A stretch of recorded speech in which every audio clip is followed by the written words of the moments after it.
Si è rinnovato oggi il tradizionale appuntamento con la festa lagunare di San Giuliano. Canoisti, diportisti e frequentatori del litorale gradese hanno raggiunto l'isola di San Giuliano appunto per celebrare il patrono della laguna.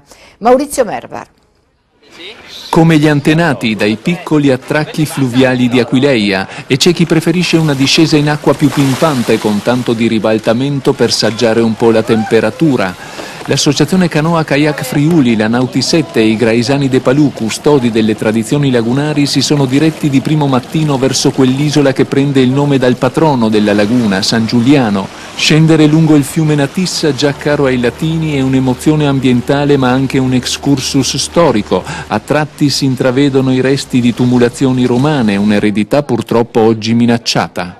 Noi come associazione che conta il maggior numero di iscritti dell'Alto Adriatico denunciamo lo stato di erosione degli argini del fiume Natissa, con tutte le conseguenze che possono portare a livello di sicurezza dei territori circostanti.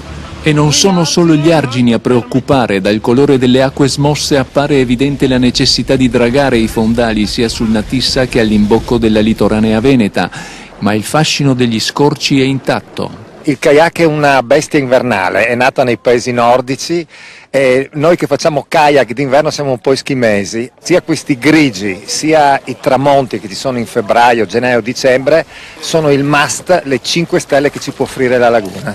Poi finalmente l'isola di San Giuliano con i resti dell'antica basilica del patriarca Elia. È ancora oggi un patrimonio unico e prezioso per la laguna, non solo per i suoi valori storici ma anche per quelli ambientali, poiché la sua natura è rispettata, amata e seguita ancora oggi.